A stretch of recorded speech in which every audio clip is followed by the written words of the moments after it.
Hi there. Welcome to the We Interrupt This Broadcast monthly roundup. This is your roundup of what is happening in the Australian screen industry this month. I'm Julie Eckersley. And I'm Kirsty Stark. And between us, we've been involved in hundreds of hours of screen stories, myself as a crew member and producer.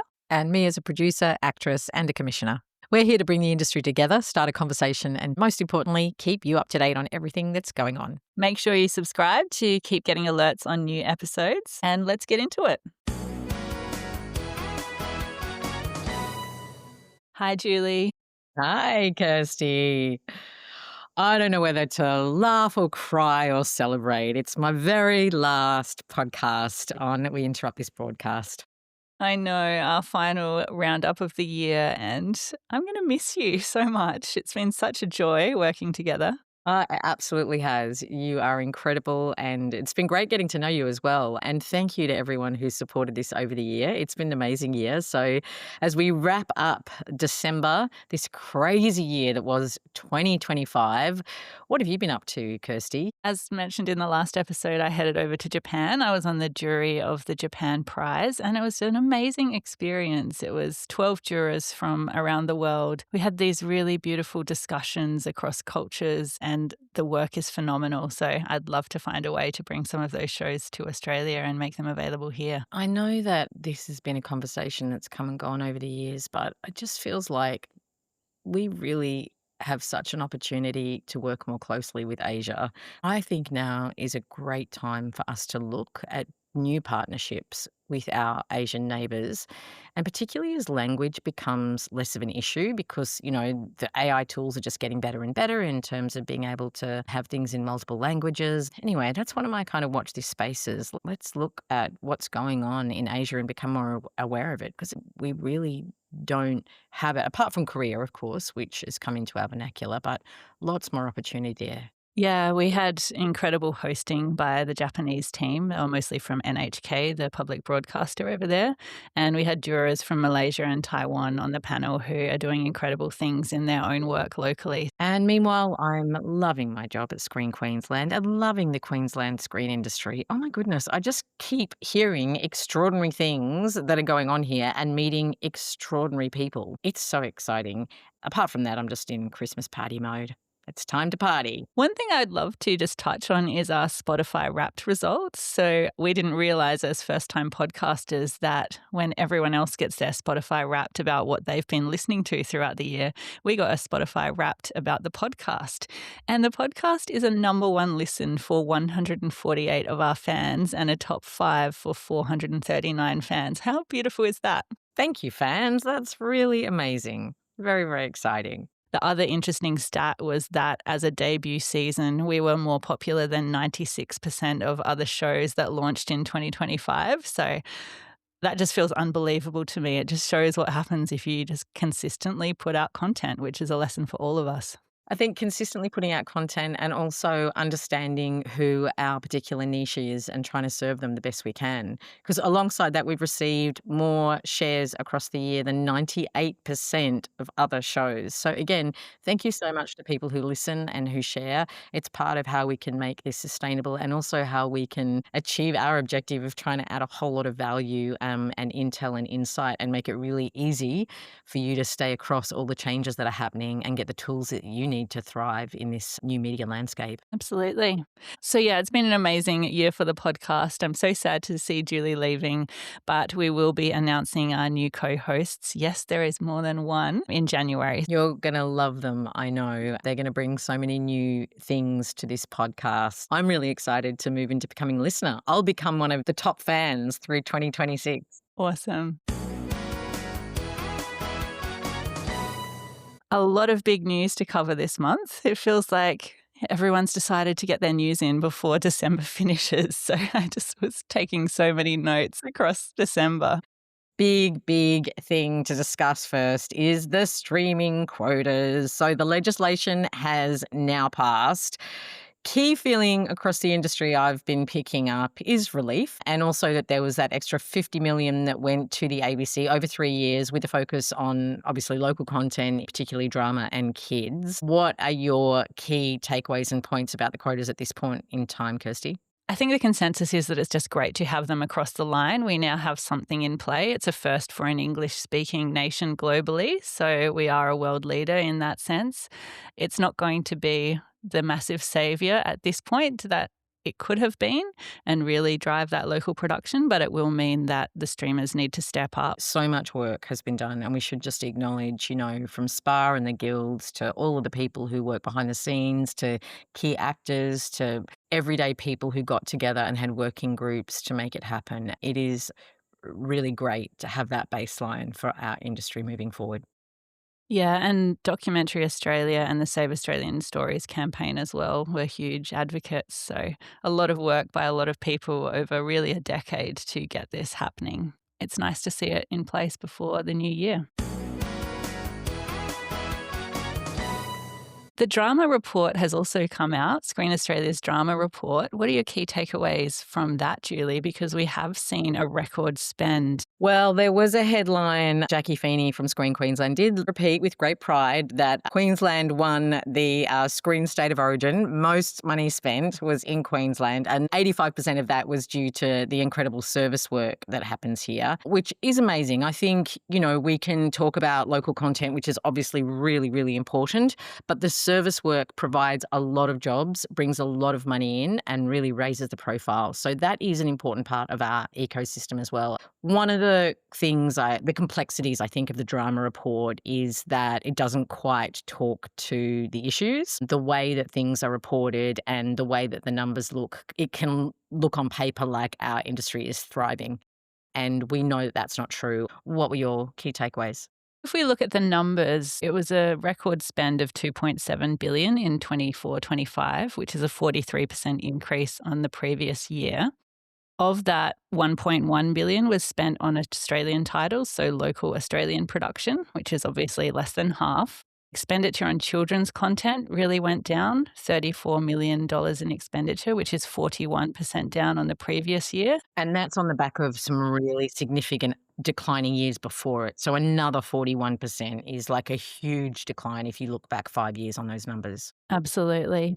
And then we're seeing obviously that increase in international productions that you mentioned. So it's 1.3 billion spent, which goes to show, that increase in location offset is really attracting people doing exactly what it was meant to do. And it does have that great flow on effect for crews and local production. Yeah, I've heard from multiple sources, people saying that when producers are looking globally to go footloose, that Australia clearly sits in one of the top three. We can never take that for granted, but right now it's a great opportunity. And one of the opportunities I think within that, when we're talking about revenue stacking, that a lot of companies are starting to utilize more is how our local production companies can also get that service work. So if you look at companies like Matchbox, that's been part of their business model for a long time. And obviously they have an NBCU connection, which makes that easier. And then there's companies like Servo that have been set up just to do service work. But then there's also the companies like Brouhaha, like Hoodlum, like Werner's, who are doing that service work as part of their overall revenue. So knowing how to do that, I think there's more that we can learn about that, how to do it, how to get those opportunities, how to do it really well, because obviously we don't just want to, hit and run. We want repeat business. It is a skill set in itself. But there is an opportunity there for some of that money to flow back into our local production companies.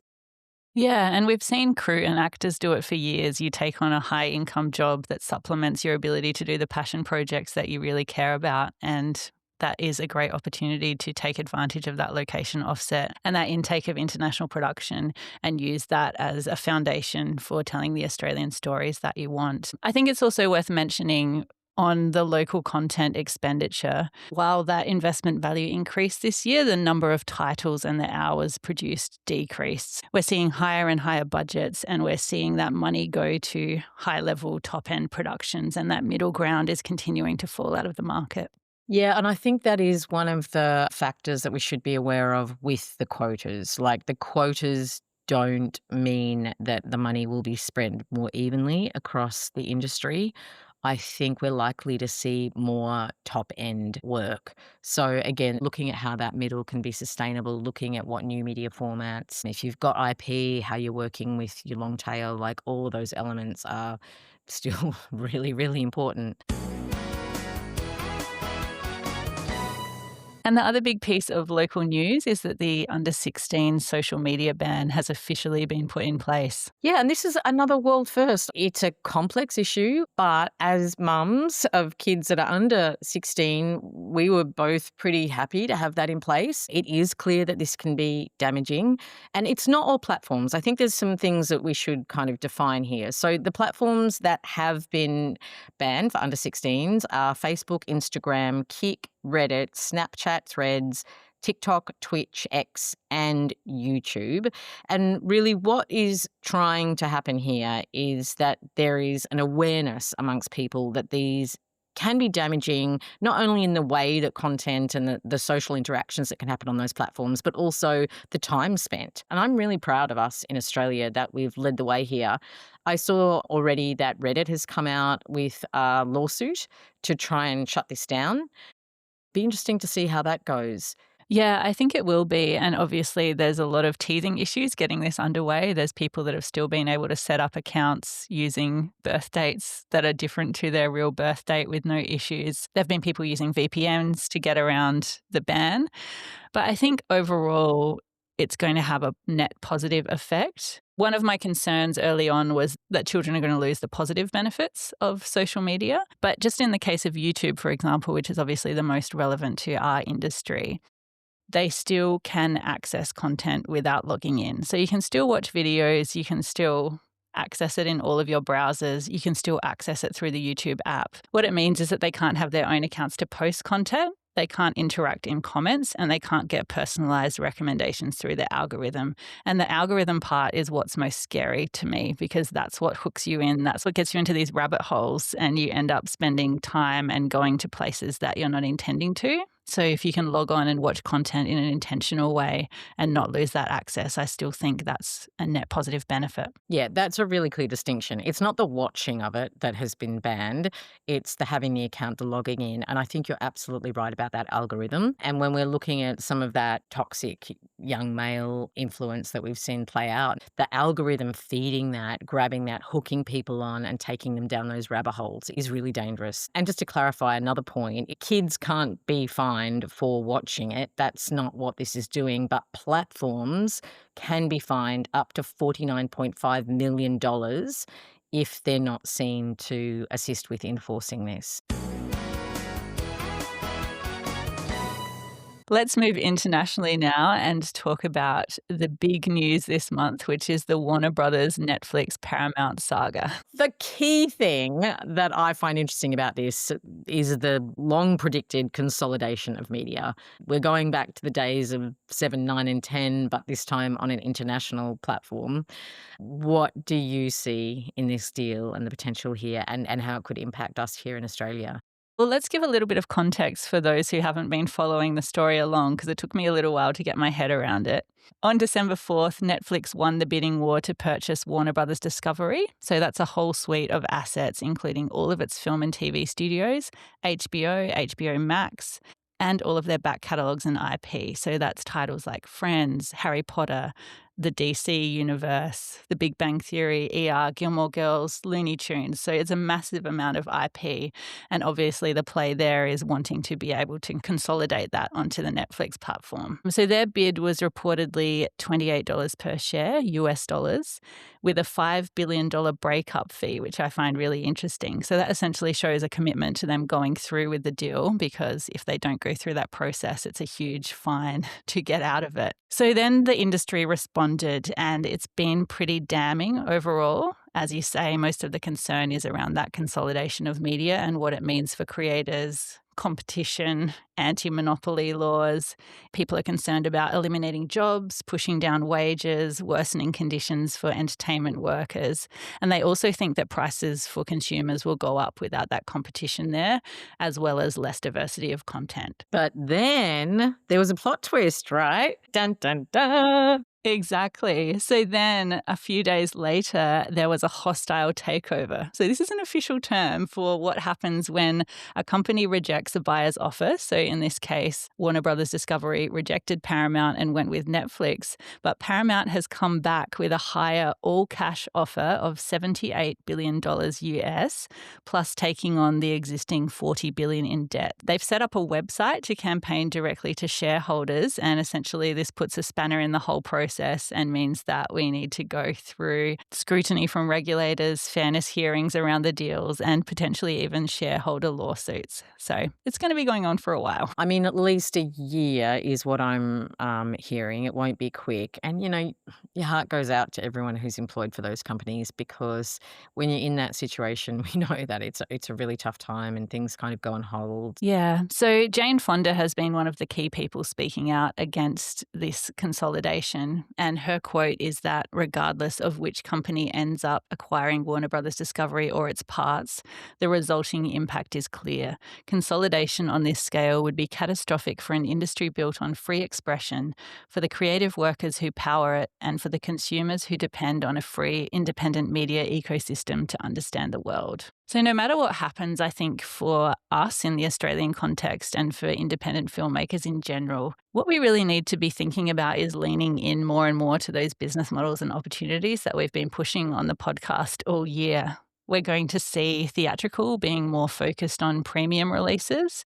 Those mid-tier projects are likely to now go direct to streaming. And we need to start really thinking about smart finance plans, building audiences and community, looking at regional or direct-to-fan releases, all of those things that our guests have been talking about on deep dives. Thinking on this topic at Screen Queensland, I also have the great honour of overseeing games in Queensland, which is absolutely exciting, and so many wonderful things happening in that space. But I've learned a lot about the games industry over the last few weeks, and a lot of the challenges they're facing are similar. So there's that kind of triple A games, which are our blockbuster end of things. And then there's what the indie's doing, and exactly what you were saying, that they are also needing to learn how to run their businesses in new ways, how to go direct to consumer, and that is becoming just a really key part of any creative idea. Like, having the idea really is not enough. You need to be able to package it with a business plan in a totally different way that requires new skills, that goes direct to audience. And, this is what our industry looks like now. So make 2026 your year of business planning, revenue stacking, and opportunities for long tail, I think. One thing that's really interesting in that space, and I think it's incredible, is that there are smaller platforms out there who are really looking to support filmmakers. And I saw this week that Letterboxd has launched its film rental platform Video Store. Did you see this? I didn't see it. How fantastic. What does it mean? So obviously Letterboxd is the platform that lets you track and review the films that you've watched. It's building a real community around watching films, and they have watch lists and reviews. What Letterboxd has now done is created two TVOD strands. So that's transactional video on demand, paying per title, where you can see unreleased gems that are titles that haven't been distributed in a particular country, or lost and found, so older titles that haven't been available on the major streaming platforms. So they're using the signals from their audiences about what people are putting on their watch list, what they're talking about, and going, how can I see this in my country?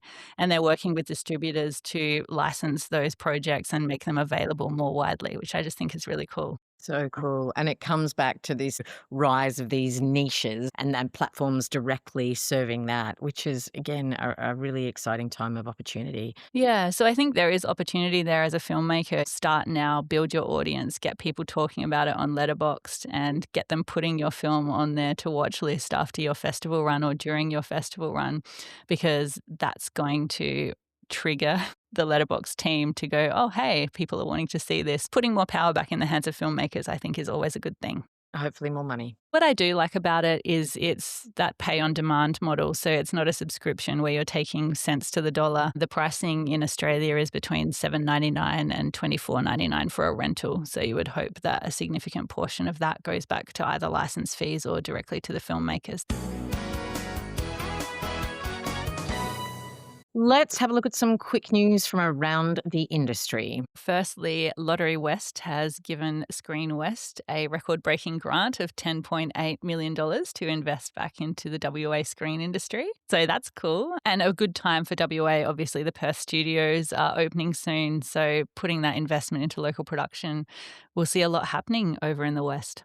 Also, AIDC, put that on your calendars, 2nd to the 5th of March in at ACME. And if you want to pitch it, Cut to the Chase, which is AIDC's curated marketplace, make sure you submit your project by the 23rd of January. Awards season is underway, and we saw Ludo Studio win the 2025 International Emmy for Kids Animation for Bluey. So, congratulations to them for yet another big award. And the actor nominees have now been announced. Yeah, Apple Cider Vinegar got 20 nominations, which was very close to the all-time record, which was Boy Swallows Universe that got 22. Bring Her Back got 16, including Best Direction, Best Lead Actress, and Together also was nominated. And then great to see that creator community, short films, all coming out with some really exciting nominations as well. So check out that list if you haven't already. Yeah, and if you're an ACTA member, go ahead and vote and help decide the winners, which will be announced at ACTA Festival coming up next year. I'm going to be over there, both at the awards and as an official media partner with the podcast, and we'll be running a panel ourselves, so make sure you register for our panel.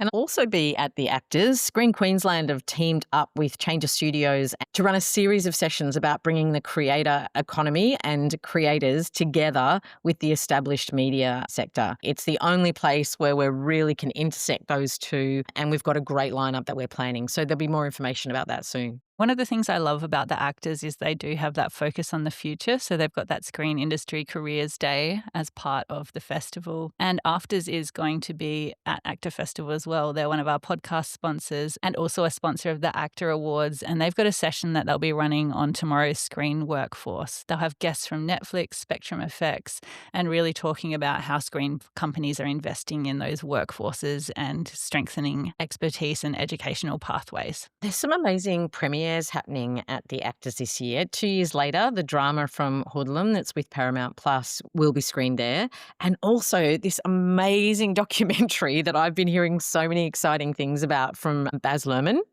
So when he was shooting Elvis, there were all these rumors about the lost footage of Elvis, and he found it.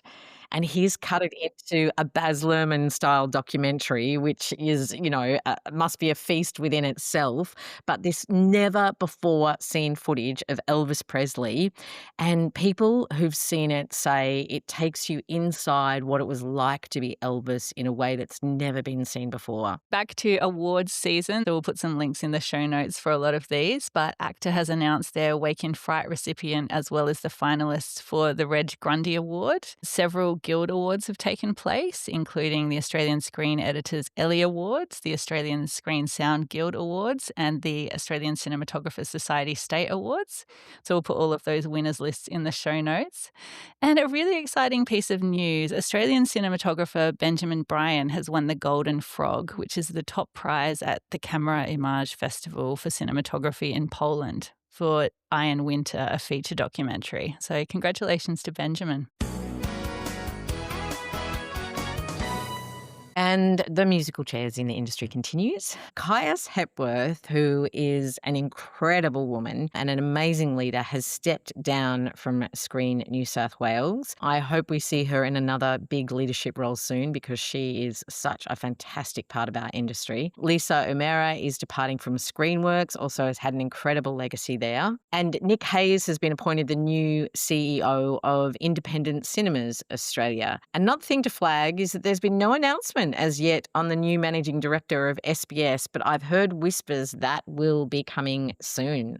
So look out for that. And a couple of industry opportunities. Tropfest submissions close on the 8th of January ahead of the festival on February 22nd. So you still have time to make a short film with the signature item Hourglass before Christmas and the New Year season is over. Margot Robbie has been announced as the jury president. So if you want to get your work in front of Margot, go ahead and do that. And the major prize is $50,000 with $30,000 and $20,000 second and third prizes. I'm loving Tropfest 2.0. They seem to be smashing it with their partnership with YouTube and Change Studios being on board. And I was also really excited to see that Dynamic Television are running their development program again, where they're looking for a standout scripted television project and helping position it with success. I know the team at Dynamic, they are fantastic people. They have incredible taste and they can get your project into the international market in distribution and partnership, as well as being great story brains. So that is an awesome opportunity. Yeah, that one closes on the 4th of February, and there'll be one project selected for a total development budget of up to 100 grand. Well worth putting your show pitch forward for that one as well. Have you had time to watch anything in between all of your I have not had time to watch anything except a great podcast called We Interrupt This Broadcast this month. How about you, Kirsty? I have not had a lot of time either. I did want to flag the beautiful documentary that won the Japan Prize, which is called Brink of Dreams. It's such a beautiful story about these young women in southern Egypt in a patriarchal village who perform street theatre about the situation they find themselves in life and their view on women. It's just incredible. And it was at Cannes last year, so it's had a great global run. I do have some pretty exciting shows on my Christmas list, that said. Super excited about Run on Binge and Goolagong on the ABC. Looks extraordinary. Yeah, I can't wait for Goolagong either. I was a big fan of watching tennis growing up, and I'm actually taking my son to the Adelaide International in January, so I will be sitting down to watch Goolagong. I'm also really looking forward to Dear Life on Stan, which comes out on the 1st of January. Dear Life sounds amazing. Such a beautiful idea. And the first long form drama from Wayne and Robin. So that is super exciting. Marianne Carroll produced that. What a crack team.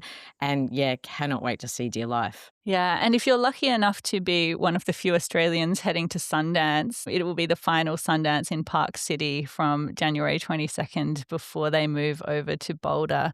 But there have been quite a few Australian films selected. So Fing is premiering in the family matinee section. Leviticus from Causeway Films, Saccharin from Carver Films, and My Best Summer, which was a co-pro with the US, Thailand, Indonesia, and Australia, are all premiering in the midnight section. And there's 2 Aussie documentaries, Sentient and Silenced, in the World Documentary Competition, which is just awesome. That is so brilliant. I read somewhere that 1% of films that are submitted to Sundance get selected. So to have such a great turnout from Australia is really impressive. And it does seem like we're seeing a trend back towards features in the last couple of years from Australian production companies. There was a time when it felt like everything was shifting to TV, but I think the feature production is coming back strong now, which is good. I love seeing that. You know, one of the things I love about having hung around for a while in this industry now is that there always seems to be a crisis and things always seem to swing and turn around. Like, you know, I remember when reality came in and everyone was saying, that's it, there's never, ever going to be drama again. And then we went through the golden age of television and there was drama everywhere. And then they're like, features are done. And now you're right, we're seeing a swing back to features. So if you're feeling despairing, I say, hold on, it'll all swap again. I mean, some big things are changing. I do think there is some fundamental change happening. But, you know, there's also the wild ride that is this industry. Yeah, and I think change is often the best place to find opportunity and do something in a completely different way that is going to change the future. So there's new opportunities, new gaps in the marketplace. It's just about leaning in and committing to a direction that you believe in. I think there's a lot of hope ahead despite the challenges. Anything that we should talk about that's going into production? Yeah, so most production is wrapping up now for Christmas, but a couple worth mentioning. Treasure and Dirt, Easy Tiger Productions, in association with the BBC, is wrapping up in South Australia. Production's been underway on the Gold Coast for Dustfall for the ABC, directed by Emma Freeman and with Anna Torv starring. And over in New South Wales, they're gearing up to kick off The Chaplain after Christmas. So looking forward to seeing what else goes into production in the new year. And that is the last podcast for 2025. And the last We Interrupt This Broadcast hosting appearance for Julie Eckersley. So sad to see you go. I'm hoping we'll be able to get you back as a guest at some point, and we can't lose touch with you. But thank you so much for making this possible. I just think it's really exciting that we have a place where the industry can come together, have these discussions, and make actionable opportunity available to anyone who wants to take something away from the conversations we're having. So it's been a real pleasure. Thanks, Kirsty. It's been a delight working with you too. You are an extraordinary creator and leader in this industry, and we are lucky to have you.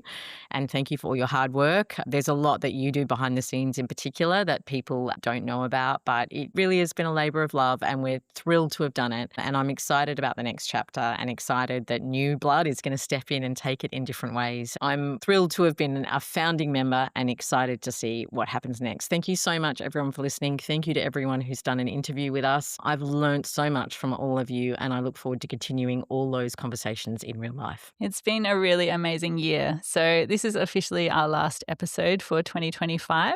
We'll be taking the rest of December and most of January off, and we'll be back towards the end of the month to kick off 2026 and announce our new hosts ahead of the Actor Festival. Now back to your regular programming.